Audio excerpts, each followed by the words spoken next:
નમસ્કાર વિદ્યાર્થી મિત્રો, એનવીએસ ગ્રુપ ઓફ સ્કૂલ ધોરણ 10 વિષય સામાજિક વિજ્ઞાન પ્રકરણ 1 ભારતનો વારસો. મિત્રો, ભારત એ આપણો દેશ છે. વારસો એટલે શું એ વિશે વાત કરવાની છે આ પ્રકરણમાં. મિત્રો, સામાન્ય રીતે આપણે આપણા પૂર્વજો તરફથી આપણે જે કંઈ મળેલું છે એને આપણે વારસો કહીએ છીએ. ઘણી વખત આપણા રોજિંદા જીવનની અંદર પણ આ અમને વારસાની અંદર મળેલો એવો શબ્દનો આપણે ઉપયોગ કરતા હોઈએ છીએ. મિત્રો, તો આ સેશનની અંદર આપણે પ્રકરણ નંબર 1 ભારતના વારસા વિશે અભ્યાસ કરવાના છે. મિત્રો, એની અંદર આપણે જોઈએ તો પ્રસ્તાવનાથી શરૂઆત કરીએ. મિત્રો, તો કે પ્રસ્તાવનાની અંદર આપણે ભારત દેશ વિશે વાત કરીએ. ભારત પ્રાચીન સંસ્કૃતિ ધરાવતો દેશ છે. આપણી ભારતની જે સંસ્કૃતિ છે એ પ્રાચીન સમયની છે. પ્રાચીન સમય એટલે કેવો સમય? પહેલાંનો સમય. એટલે અહીં મિત્રો લખ્યું છે કે આપણી ભારતીય સંસ્કૃતિ પ્રાચીન સંસ્કૃતિ અથવા આપણો ભારત દેશ પ્રાચીન દેશ માનવામાં આવે છે. ઘણા દેશો ટૂંક સમયની અંદર નવા દેશો બન્યા, પણ આપણે ભારત દેશ છે એ કેટલા સમયથી જોવા મળે છે? પહેલાંના સમયથી આપણો ભારત દેશ જોવા મળે છે. ભારતના પ્રાચીન ગ્રંથો, આપણા જે ગ્રંથો છે એમાં વિષ્ણુ પુરાણમાં ભારત વિશે શું કીધું છે? તો મિત્રો, ભારતને એવું કહેવામાં આવ્યું છે વિષ્ણુ પુરાણની અંદર કે ઉત્તરસ્ય સમુદ્રસ્ય હિમાદસ્ય દક્ષિણે વર્ષ તદ ભારત નામ યત્ર સંવતિ. તો કે ભારતની ઉત્તરની અંદર હિમાલય આવ્યો, હિમાલયથી દક્ષિણમાં ભારત, હેઠે દક્ષિણમાં સમુદ્ર આવ્યો, દક્ષિણની ઉપર ભારત. એટલા વિસ્તારની અંદર આપણો ભારત દેશ વસેલો અથવા જોવા મળે છે. ઉત્તરસ્ય સમુદ્ર એટલે કે દક્ષિણની અંદર સમુદ્ર છે, સમુદ્રની ઉત્તર બાજુએ ભારત. હિમાદ્રશ્ય દક્ષિણ એટલે કે હિમાલયની દક્ષિણમાં ભારત. વર્ષ તદ નામ ભારત યત્ર સંવતિ, આપણા ભારત દેશ જોવા મળે છે. મિત્રો, અર્થાત સમુદ્રની ઉત્તરે અને હિમાલયની દક્ષિણે આવેલ સ્થળનું નામ ભારત વર્ષ છે. જેના સંતાનો આપણે ભારતીય છીએ તેવું કહેવામાં આવ્યું છે. મિત્રો, જે હિમાલય અને દક્ષિણમાં સમુદ્રની વચ્ચે આપણો ભારત દેશ આવેલો છે અને એ ભારત વર્ષના, એ ભારત દેશના આપણે સૌ સંતાન છીએ. સંતાનનો મતલબ થાય આપણે એના બાળક છીએ. કોના? ભારત દેશના. ભારત દેશના લોકો છીએ. ભારતના શુભ કાર્ય પ્રારંભે લેવાતા સંકલ્પમાં આપણા ભારત દેશની અંદર જ્યારથી શરૂઆત થઈ ત્યારે આપણા ભારત દેશને કેવા કેવા નામથી સંકલ્પોમાં ભારત વર્ષ, ભરતખંડ, જંબુદ્વીપ, આર્યવ્રત વગેરે જેવા શબ્દનો ઉપયોગ આપણા ભારત દેશ માટે મિત્રો કરવામાં આવતા હતા. અહીંયા આખો એક ભારતનો નકશો આપેલો છે. જુઓ મિત્રો, પૂર્વ દિશા, પશ્ચિમ દિશા, દક્ષિણ દિશા એટલે કે નીચેનો જે ત્રિકોણાકાર ભાગ બતાવે છે સમુદ્ર સમુદ્ર સમુદ્ર એવા 3 જગ્યાએ અલગ અલગ જગ્યાએ મિત્રો લખેલા છે. જુઓ, એ ત્રણેય દિશામાં સમુદ્ર અને ઉત્તર દિશામાં મિત્રો હિમાલય ગિરિમાળા એ કુદરતી સીમા ધરાવતો આપણો દેશ છે મિત્રો. તમે જુઓ, ઉપરમાં હિમાલય કુદરતી સીમાથી બનેલો. કુદરતી સીમા એટલે શું? ઈશ્વર ભગવાન દ્વારા બનાવેલો. કોઈ હિમાલય માણસોએ નથી બનાવ્યો, કુદરતી રીતે એ બનેલી વસ્તુ જોવા મળે છે. સમુદ્ર માણસોએ નથી બનાવ્યા, કુદરતી રીતે બનેલા જોવા મળે છે મિત્રો. એટલે કે આપણા ભારત દેશની સીમા 3 બાજુએ સમુદ્ર અને 1 બાજુએ મોટો હિમાલય પર્વત અને આખો ભારત દેશ કુદરતી સૌંદર્યતાથી જોવા મળે છે મિત્રો. તદુપરાંત આપણા દેશની સમૃદ્ધિથી આકર્ષક થઈને અનેક વિદેશી પ્રજાઓ વ્યાપાર કરવા આવી અથવા સ્થાયી થઈ અને ભારતીય સંસ્કૃતિના મહાનદનમાં ભળી ગઈ હતી મિત્રો. યાદ રાખજો મિત્રો, ભારતની અંદર આપણી એવી સમૃદ્ધિ, એવી વસ્તુ આકર્ષક હતી કે વિદેશી પ્રજાઓને એ વસ્તુ લેવા માટે આપણા ભારતની અંદર વ્યાપાર કરવો પડતો હતો.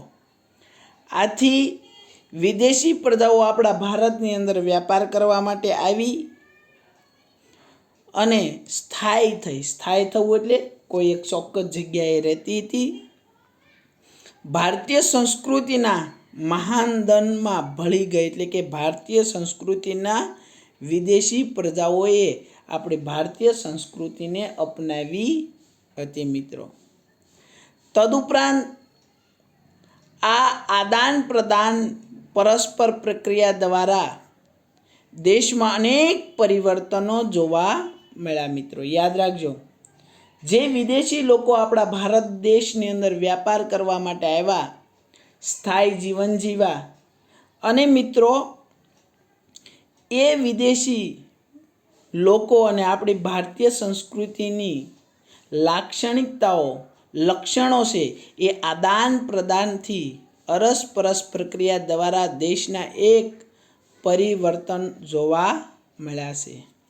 અને એ રીતે એક પેઢીમાંથી બીજી પેઢીમાં આપણા વારસાનું હસ્તાંતરણ થઈ રહ્યું છે અને તેનો સાતત્યપૂર્ણ વિકાસ થઈ રહ્યો છે મિત્રો. યાદ રાખજો કે દેશ વિદેશના લોકો આપણા ભારતીય સંસ્કૃતિ, આપણે ભારત ભૂમિ પર આવ્યા, એના લક્ષણો, ભારત દેશની સંસ્કૃતિના લક્ષણો બંનેમાં આદાન પ્રદાન થવા લાગ્યું. તદુપરાંત એક પેઢીમાંથી બીજી પેઢીમાં એ વારસાના રક્ષણો છે, વારસાના જે લક્ષણો છે, એ આપણા વારસાનું હસ્તાંતરણ, એટલે કે એક પેઢીમાંથી બીજી પેઢીમાં એ વારસો છે એ જવા લાગ્યો અને સાતત્યપૂર્ણ વિકાસ થવા લાગ્યો. એટલે કે કોઈ પણ જાતનો તૂટફૂટ વગર ભારત દેશનો ધીમે ધીમે સંસ્કૃતિનો વિકાસ થવા લાગ્યો મિત્રો. હવે મિત્રો આપણે નવો ટોપિક જોઈએ તો ભારતનું સ્થાન અને વિસ્તાર. મિત્રો તમે વર્તમાન ભારતમાં સ્થાન, કદ, વિસ્તાર વિશે આપણે ધોરણ 9માં અભ્યાસ કરી ગયા. યાદ રાખજો મિત્રો, ભારતનું સ્થાન, વિસ્તાર, કદ, ભૂપૃષ્ઠ 8મો પાઠ 9મા ધોરણની અંદર આવે છે અને એનો અભ્યાસ આપણે 9મા ધોરણમાં કર્યો મિત્રો. અહીંયા આપણે જોવાના છે કે પ્રાચીન સમયનો ભારત ઘણું વિશાળ હતું અને હાલમાં પણ વિસ્તારની દ્રષ્ટિએ વિશ્વમાં 7મો ક્રમ અને જનસંખ્યાની દ્રષ્ટિએ વિશ્વમાં 2જો ક્રમ જોવા મળે છે મિત્રો. યાદ રાખજો કે પ્રાચીન સમયમાં ભારત બહુ વિશાળ દેશ હતો, સમૃદ્ધ દેશ હતો.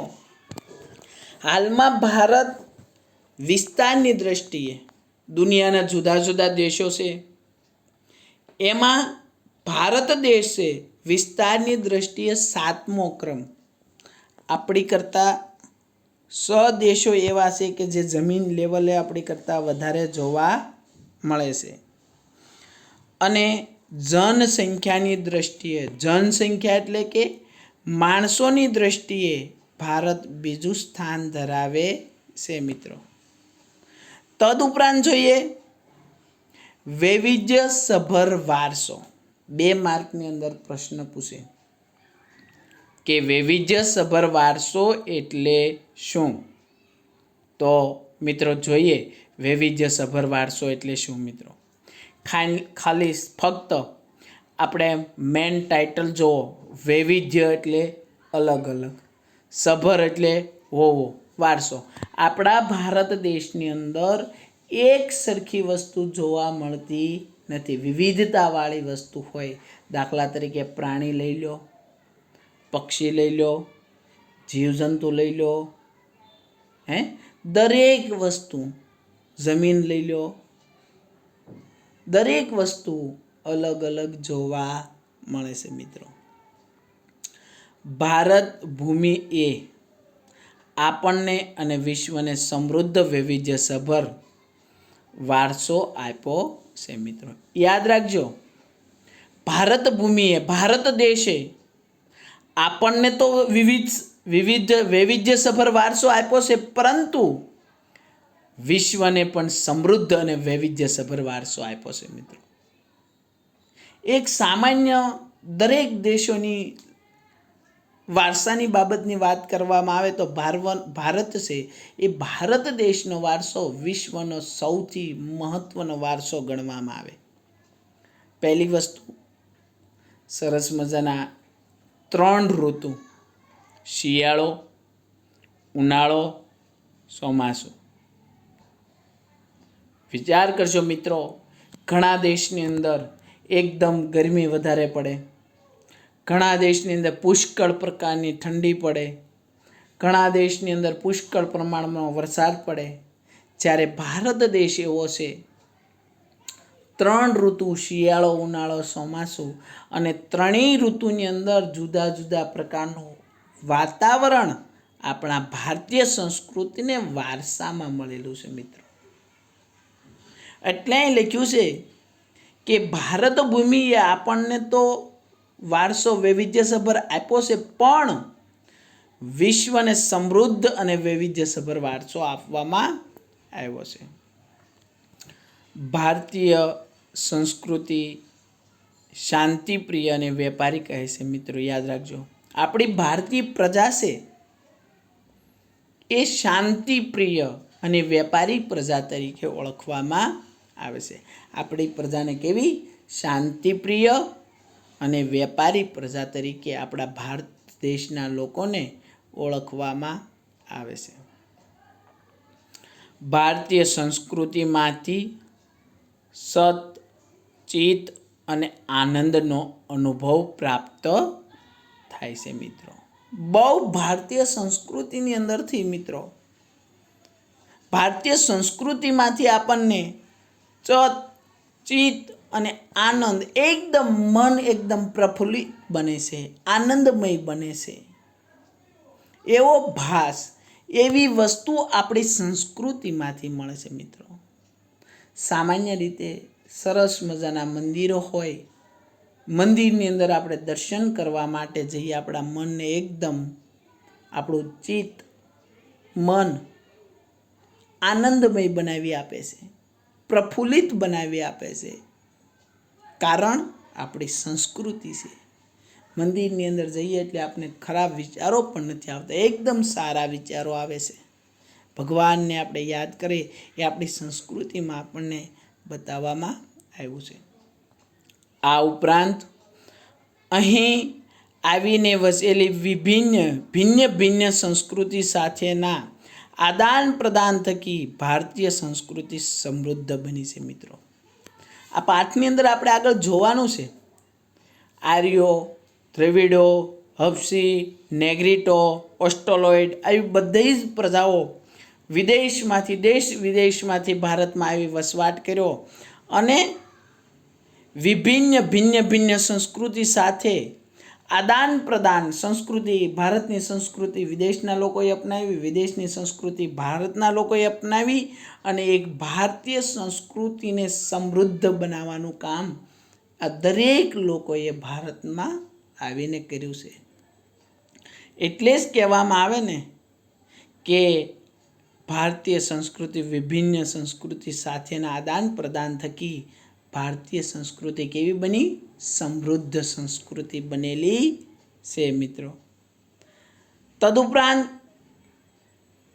તેમણે અપનાવેલા અહિંસા અને શાંતિના મૂલ્યોની આજે વિશ્વભરમાં પ્રશંસા સ્વીકાર થયો છે મિત્રો.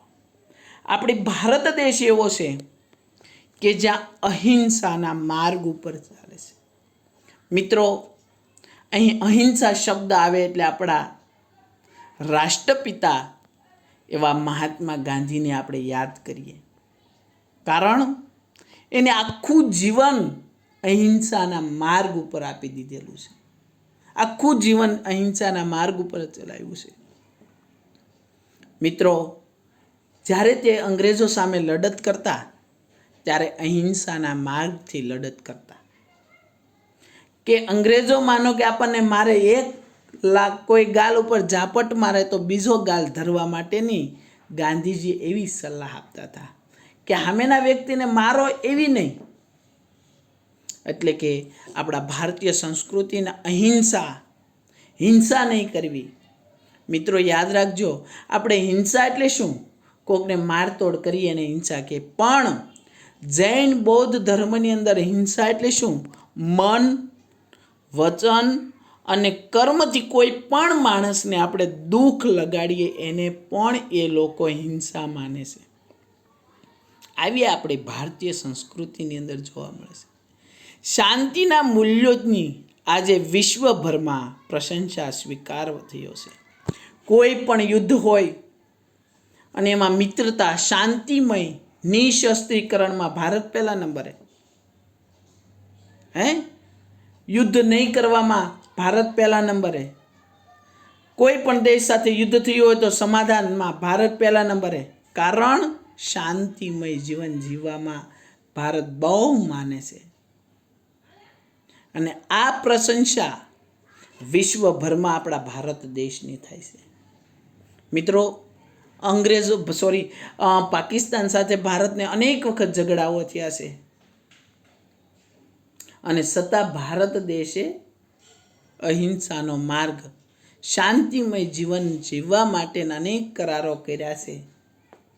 કારણ આપણી ભારતીય સંસ્કૃતિ બતાવે છે કે ભારતીય સંસ્કૃતિ અહિંસા અને શાંતિમયના મૂલ્યોને વિશ્વભરમાં પ્રશંસા અને સ્વીકારવામાં આવી છે મિત્રો. સિંધુ ખીણની સંસ્કૃતિના લોકોથી શરૂ કરીને આજ દિન સુધીના લોકોએ ભારતને પોતાની આવડત, બુદ્ધિ, શક્તિ, કલા, કૌશલ્ય દ્વારા સમૃદ્ધ બનાવ્યું છે મિત્રો. સિંધુ ખીણની સંસ્કૃતિ, સિંધુ નદીને કિનારે જે પાંગરેલી સંસ્કૃતિ, વસેલી સંસ્કૃતિ. પાંગરવું એટલે શું? વિકાસ થવો. સિંધુ નદી છે, સિંધુ નદીને કિનારે વસેલી જે લોકો છે એને સિંધુ ખીણની સંસ્કૃતિ તરીકે ઓળખવામાં આવે છે. એમાં આર્યો હોય, દ્રવિડો હોય, આ દરેક સંસ્કૃતિ સિંધુ ખીણની સંસ્કૃતિ તરીકે ઓળખવામાં આવે છે મિત્રો. સિંધુ ખીણની સંસ્કૃતિથી લઈ આજ દિન સુધીના લોકોમાં ભારતે પોતાની આવડત, બુદ્ધિ, શક્તિ અને કલા કૌશલ્ય દ્વારા ભારતને સમૃદ્ધ બનાવવાનું કામ કર્યું છે મિત્રો. યાદ રાખજો, સિંધુ ખીણની સંસ્કૃતિની અંદર, ભારતની અંદર આપણા ધર્મ, પૂજાપાઠ, પ્રકૃતિ પ્રેમી, આ દરેક વસ્તુ હજારો વર્ષથી આપણા ભારતીય સંસ્કૃતિના, આપણે સિંધુ સંસ્કૃતિમાંથી આપણા વારસાની અંદર આપણને મળેલું છે મિત્રો. પહેલાં વિજ્ઞાન ટેકનોલોજી નહોતી. આજે તમે જુઓ, જેમ જેમ કીધું ને કે આજ દિન સુધીના તમામ લોકો ભારતીય સંસ્કૃતિની અંદર, વારસાની અંદર કંઈક આપતા જાય છે.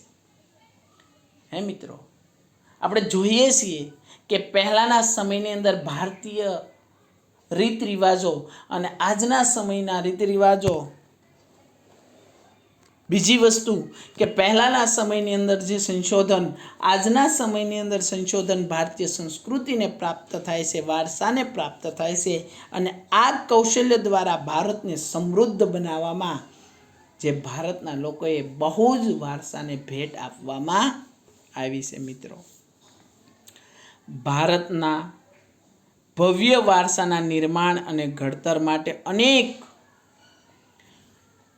મિત્રો અહીંયા તમને નામ આપેલા છે કે ભારતનો જે વારસો પહેલાંના સમયની અંદર જે મળેલી વસ્તુ છે એ વારસાના ઘડતર રૂપે કયા કયા વ્યક્તિઓએ ભાગ લીધો છે. ફક્ત પહેલાં નામ સાંભળીએ પછી કોણ છે એના વિશે માહિતી મેળવીએ. જો ઋષિ મુનિઓ, સંતો, વિદૂષકો, વિદ્વાનો, ચિંતકો, કલાકારો, કારીગરો, વૈજ્ઞાનિકો, સંશોધકો, સાહિત્યકારો, શિક્ષણશાસ્ત્રીઓ, ઇતિહાસકારો, સમાજ સુધારકો વગેરે અગત્યનો ફાળો આપ્યો છે. મિત્રો, શેમાં? ભારતીય સંસ્કૃતિના વારસાના નિર્માણમાં. હવે મિત્રો, ઋષિમુનિઓ એટલે મહર્ષિ વેદવ્યાસ, આ બધા ઋષિમુનિઓ છે. હે, રામાયણ, મહાભારત, કાલિદાસ, તુલસીદાસ, આ બધા ઋષિમુનિઓએ આપણા ભારતીય વારસાને ટકાવી રાખવા માટે અનેક વસ્તુ, ગ્રંથો આપણે લખીને આપેલા છે. દાખલા તરીકે તુલસીદાસે રામચરિત્ર માનસ લખ્યું છે. હે, એ સમયની અંદર જે રામની જે ઘટનાઓ છે એ આપણે રામાયણની અંદર, મહાભારતની અંદર કૃષ્ણની ઘટનાઓ છે આપણને બતાવી છે. આ ઋષિમુનિઓએ, સંતોએ આપણને બતાવવાનું કામ કર્યું છે. મહાન સંત હોય, તુલસીદાસ હોય, તુકારામ હોય, દયારામ હોય, બધા સમાજ સુધારકો. વિદૂષક એટલે શું? પહેલાં રાજાશાહીથી રાજાશાહીની અંદર એક દેશનો બીજા દેશનો સંદેશો પહોંચાડવા માટે વિદૂષક હતા. આપણે ટપાલી કહીએ એ વ્યક્તિનું કામ કરતા છે. દૂત જેને કહીએ. વિદ્વાનો, તજજ્ઞ વ્યક્તિ, વિદ્વાન, જે તે માનો કે રાજકારણની અંદર વિદ્વાન હોય, બંધારણની અંદર વિદ્વાન હોય, આ દરેક વિદ્વાનો ભારતીય વારસાને સમૃદ્ધ ટકાવી રાખવામાં મહત્વનો ફાળો ભજવો છે. ચિંતક, તત્વજ્ઞાનના જે તત્વજ્ઞાનીઓ છે, એક નાની નાની વસ્તુનું સંશોધન કરનાર વ્યક્તિઓ, ચિંતકો, કલાકારો, કારીગરો. મિત્રો, યાદ કરો, 7 અજાયબીની એક અજાયબી આપણા ભારત દેશની છે. સાંસ્કૃતિક વારસાનું એક સરસ મજાનું વસ્તુ કહેવામાં આવે. કઈ 7 અજાયબી? એમાં ભારતની જોવો તો તાજમહેલ. કારીગરો, વિશ્વનો એવો તાજમહેલ છે કે વિશ્વની અંદર 7 વસ્તુની અંદર એનો સમાવેશ કરવામાં આવ્યો છે કે મહત્વની 7 વસ્તુ, એમાં એક તાજમહેલ આપણા ભારતીય કારીગરોએ બનાવેલો છે. મિત્રો, વૈજ્ઞાનિકો, હે, યાદ રાખજો મિત્રો, સરવાળા, બાદબાકી, ગુણાકારો, હે, આ બધી શોધ આપણા ભારત દેશની અંદર. શૂન્યની શોધ આર્યભટ્ટે કરી. આપણું શલ્ય ચિકિત્સા, જેને આયુર્વેદિક કહેવામાં આવે, આયુર્વેદને પણ ભારતીય સંસ્કૃતિમાં ખૂબ જ મહત્વનો ફાળો છે. મિત્રો, આપણું ભારતની અંદર ઔષધાલય પહેલા નંબર ઉપર હતું. સંશોધકો, મિત્રો, જમીનની અંદરથી ગામના ગામ, મોહેન્જોદડો સંસ્કૃતિ, હડપ્પા સંસ્કૃતિ, સિંધુ ખીણની સંસ્કૃતિ, હે, આ બધા જમીનની અંદરથી દટાયેલા આ સંશોધકોએ અંદર સંશોધન કરીને આપણા ભારતીય વારસાને બતાવ્યું છે. સાહિત્યકારો, જુદા જુદા સાહિત્યકારો હોય, પંચતંત્રની વાર્તાઓની અંદર જુઓ, રામાયણ, મહાભારત જુઓ, પુરાણ જુઓ, ગીતા જુઓ, પહેલાંના જે રાજા મહારાજાના સાહિત્ય જુઓ, સમ્રાટ અશોકનું જીવન ચરિત્ર જુઓ, આ દરેક વસ્તુ સાહિત્યકારોએ આપણું જે પહેલાંના સમયનો જે વારસો છે એ આપણને બતાવવા માટે આ મહત્વનું યોગદાન એ લોકોએ આપેલું છે. શિક્ષણ શાસ્ત્રીઓ શિક્ષણની અંદર ધીમે ધીમે પરિવર્તન આવતા આજે કઈ રીતે પહેલાંનું શિક્ષણ કેવું હતું, આજનું શિક્ષણ કેવું છે, એ પણ મહત્વનો ફાળો આપણે ઇતિહાસ જોઈએ તો આપણે જોવા મળશે.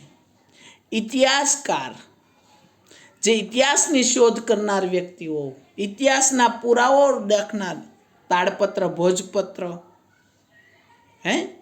આજે પણ આપણે જોઈ શકીએ છીએ. તામ્રપત્ર, સમ્રાટ અશોકે બનાવેલો શિલાલેખ એક સાંસ્કૃતિક વારસો છે. સમાજ સુધારકો દયારામ, જ્યોતિબા ફૂલે, રાજારામ મોહન રાય, બધા સમાજ સુધારકો.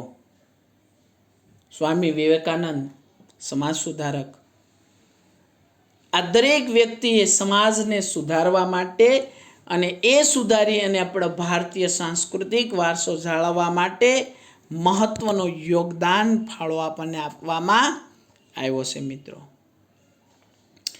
તેમાં ધર્મ, શાસન શૈલી, ભાષા, કલા, ચિત્રો, બોલી, પહેરવેશ અને રીત રિવાજો વગેરે પણ ભારતને મળ્યા છે. મિત્રો, એ સાંસ્કૃતિક વારસાની અંદર ધર્મ, ભારતીય વારસાની અંદર ભારત એક એવો દેશ છે સર્વ ધર્મ સમાન.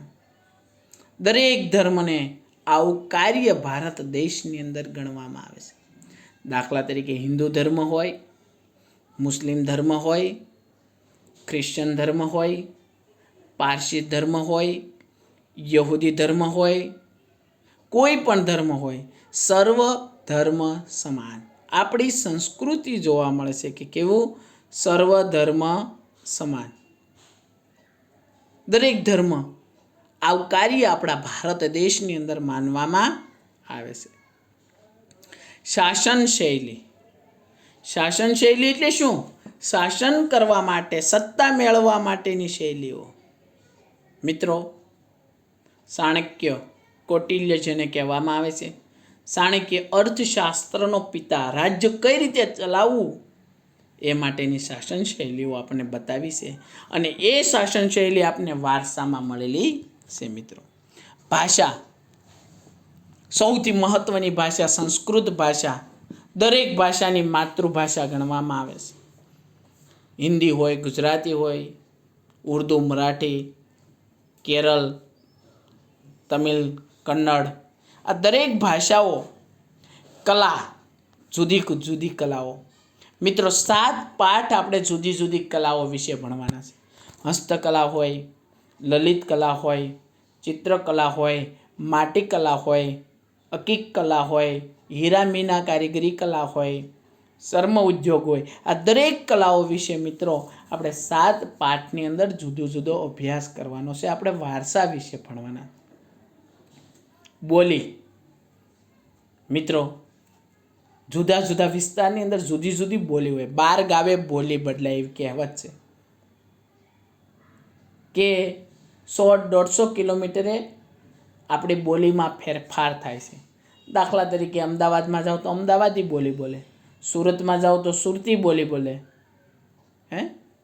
ચરોતરમાં ચરોતરી બોલી બોલે, જુદા જુદા કાઠિયાવાડમાં કાઠિયાવાડી બોલી બોલે. આ બોલી. પહેરવેશ. મિત્રો, ધર્મ વાઇઝ પહેરવેશ અલગ અલગ.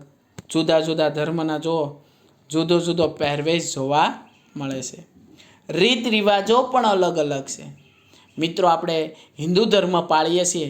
સવારમાં ઉગતા સૂર્યને 2 હાથ જોડીને નમસ્કાર કરીએ છીએ. આપણી સંસ્કૃતિ છે. એ સમયે મુસ્લિમ ધર્મ આથમતા સૂર્યને 2 હાથ ખુલ્લા રાખી અને નમાઝ પઢતા હોય છે. મિત્રો, આ એની સંસ્કૃતિ છે.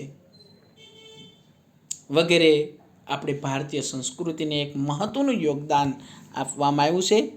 આ રીતે ભારતમાં ભાતીગળ સંસ્કૃતિનું નિર્માણ થયું. આ રીતે આખી આપણી ભાતીગળ સંસ્કૃતિ છે એનું નિર્માણ થયું. મિત્રો, હવે આપણે જોવાનું છે સંસ્કૃતિ એટલે શું, અર્થ. 2 માર્કની અંદર પ્રશ્ન પૂછાય છે મિત્રો, ખાસ યાદ રાખજો. સંસ્કૃતિનો અર્થ આપી સમજૂતી આપો. મિત્રો, સંસ્કૃતિ એટલે જીવન જીવવાની રીત. બહુ ટૂંકમાં અર્થ આપેલો છે. સંસ્કૃતિ એટલે શું? જીવન જીવવાની રીત એટલે સંસ્કૃતિ. તદુપરાંત માનવ મનનું ખેડાણ એટલે સંસ્કૃતિ.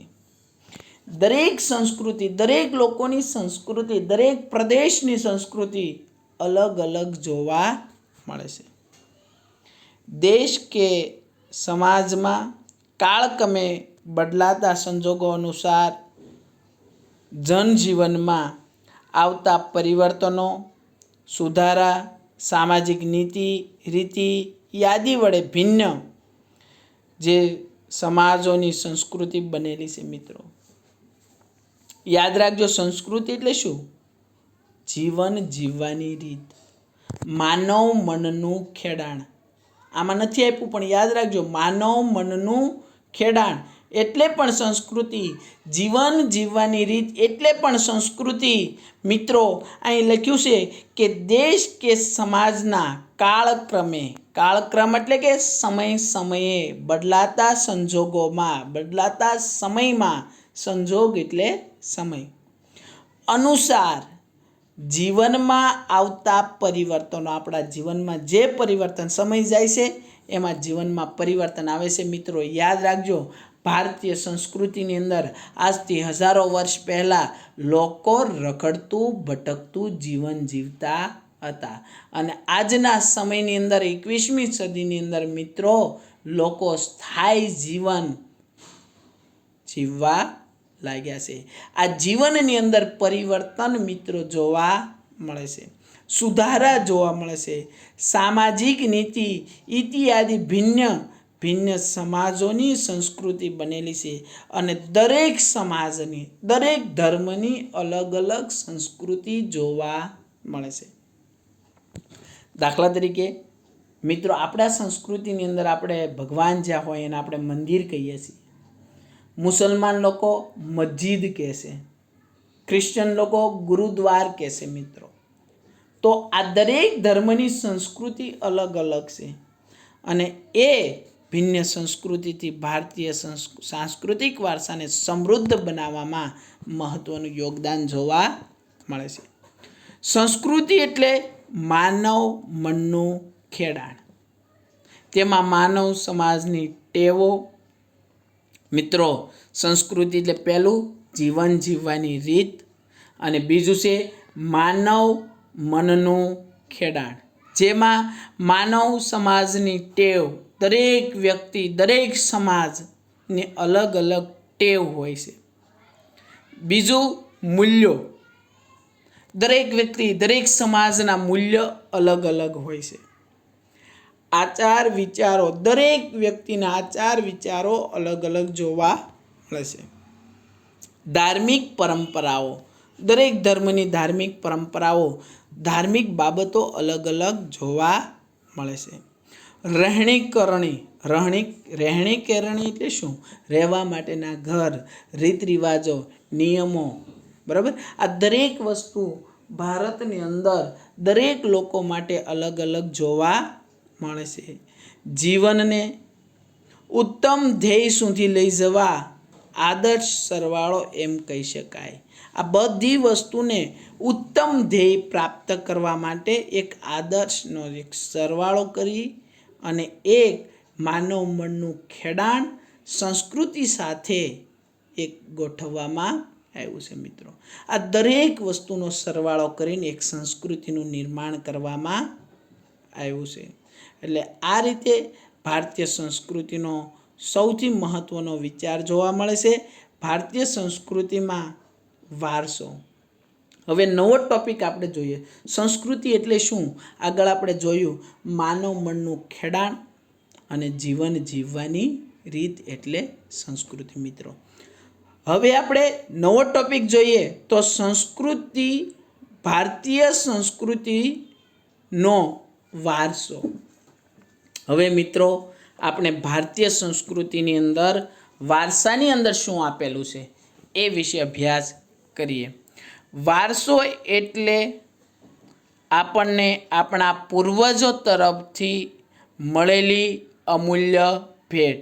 મિત્રો યાદ રાખજો, વારસો એટલે શું? આપણને આપણા પૂર્વજો તરફથી મળેલી અમૂલ્ય ભેટ. કારણ કે પરીક્ષાની અંદર એક વાક્યની અંદર પ્રશ્ન પૂછે વારસો એટલે શું, તો આપણે લખવાનું કે આપણને આપણા પૂર્વજો તરફથી મળેલી અમૂલ્ય ભેટ. ભારતનો ઇતિહાસ હજારો વર્ષ પુરાણો છે. ભારતનો ઇતિહાસ હજારો વર્ષ પુરાણ પહેલાંનો સમય જોવા મળે છે. મિત્રો ભારતનો વારસો એવો છે કે પહેલાંના સમયથી આપણી ભારતીય સંસ્કૃતિ જોવા મળે છે. આથી આપણો વારસો છે હજારો વર્ષ જૂનો જોવા મળે છે. શાળાકીય અભ્યાસમાં લેવાતી દૈનિક પ્રતિજ્ઞાપત્રમાં આપણે સ્કૂલની અંદર દરરોજ પ્રતિજ્ઞાપત્ર બોલીએ છીએ. શું બોલીએ છીએ? હું મારા દેશને ચાહું છું અને તેના સમૃદ્ધ અને વૈવિધ્યપૂર્ણ વારસાનો મને ગર્વ છે.